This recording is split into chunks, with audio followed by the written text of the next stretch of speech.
Artificial intelligence ప్రస్తుతం ప్రపంచాన్ని శాసిస్తున్న మాయాజాలం. మన అరచేతిలో ఉండే సెల్ ఫోన్ నుంచి కార్పొరేట్ ఆఫీసుల వరకు ఇప్పుడు ఏఐ లేనిదే ఏ పని జరగడం లేదు. కానీ ఇదే ఏఐ ఇప్పుడు దేశ సార్వభౌమత్వానికి ముప్పుగా మారిందా? దేశ భద్రతకి సంబంధించిన కీలక రహస్యాలు విదేశీ సర్వర్ల పాలవుతున్నాయా? అవునని చెప్తున్నాయి సాంకేతిక నిపుణులు. దీంతో కేంద్ర ప్రభుత్వం వెంటనే స్పందించింది. చాట్ జీపీటీ, జెమినీ వంటి ఏఐ టూల్స్ ని వాడొద్దంటూ కేంద్ర ప్రభుత్వం తన ఉద్యోగులకి సంచలన ఆదేశాలను జారీ చేసింది.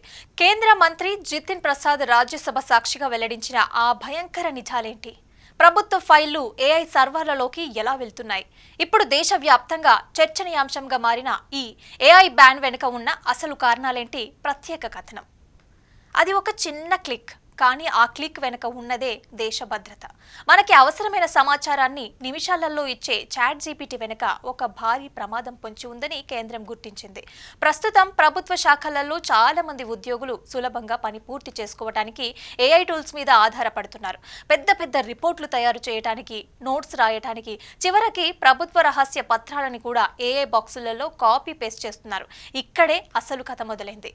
మీరు ఏఐని పంపే ప్రతి సమాచారం వెంటనే విదేశాల్లో ఉన్న ఆయా సంస్థల సర్వర్లలో స్టోర్ అవుతుంది. అంటే మన దేశ అంతర్గత వ్యవహారాలు, కేంద్రం తీసుకుంటున్న కీలక నిర్ణయాలు సరిహద్దులు దాటి విదేశీ శక్తుల చేతుల్లోకి వెళ్తున్నాయన్నమాట. ఈ విషయం మీద రాజ్యసభలో కేంద్ర మంత్రి జితిన్ ప్రసాద్ వెల్లడించిన వివరాలు అందరినీ దిగ్భ్రాంతికి గురి చేస్తున్నాయి. కేంద్ర ప్రభుత్వం ఉద్యోగులు ఎవరూ కూడా అధికారిక పనుల కోసం చాట్ జీపీటీ వంటి థర్డ్ పార్టీ ఏఐ అప్లికేషన్లని వాడకూడదని ఆయన స్పష్టమైన ఆదేశాలని జారీ చేశారు. ప్రభుత్వ డేటా లీక్ అవ్వడం అంటే అది కేవలం ఒక ఫైల్ బయటకి వెళ్లడం కాదు, అది దేశ రక్షణ వ్యవస్థని తీరని నష్టం కలిగించడం.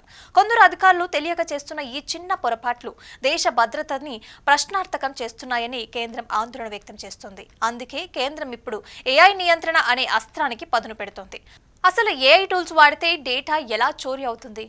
మనం ఏదైనా ప్రశ్న అడిగినప్పుడు లేదా డేటా ఇచ్చినప్పుడు ఏఐ ఆ సమాచారాన్ని తన డేటాబేస్లో నిక్షిప్తం చేసుకుంటుంది.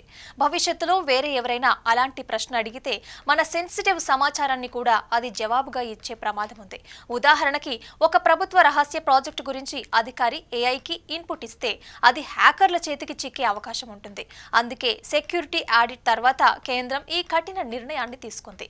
ఇక నుంచి ప్రభుత్వ కంప్యూటర్లలో ఏఐ వెబ్సైట్లు పనిచేయకుండా ఫైర్ వాల్స్ సిద్ధం చేసింది. కేవలం ఆదేశాలు ఇవ్వడమే కాదు, నిబంధనలు అతిక్రమిస్తే కఠిన చర్యలు ఉంటాయని కేంద్రం హెచ్చరిస్తోంది. ప్రభుత్వ సమాచారాన్ని క్లౌడ్ ఆధారిత ఏఐ సాఫ్ట్వేర్లలో అప్లోడ్ చేయటం తీవ్రమైన నేరంగా పరిగణించనున్నారు.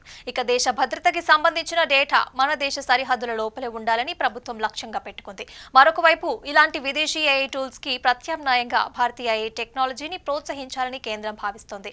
మన సొంత సర్వర్లలో మన కంట్రోల్లో ఉండే ఏఐ మోడల్స్ తయారు చేసే దిశగా అడుగులు పడుతున్నాయి. అంతవరకు విదేశీ ఏఐ టూల్స్ కి ప్రభుత్వ కార్యాలయాలలో నో ఎంట్రీ.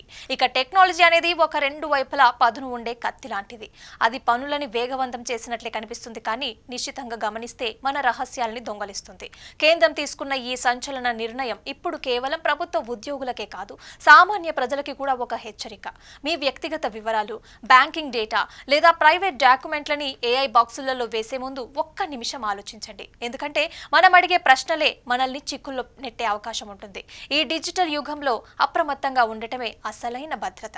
అందుకే కేంద్ర ప్రభుత్వం ఏఐ టూల్స్ వాడకం మీద కఠినంగా వ్యవహరిస్తోంది. టెక్నాలజీని వాడుకోవడం తప్పు కాదు, కానీ ఆ టెక్నాలజీనే మనల్ని వాడుకునేలాగా చేస్తే చివరికి అది విపత్తుకే దారితీస్తుంది. ఇప్పటికైనా ప్రభుత్వ ఉద్యోగులు మాత్రమే కాకుండా సామాన్య ప్రజలు కూడా ఏఐ వాడకంలో జాగ్రత్తగా ఉండాలని నిపుణులు సూచిస్తున్నారు.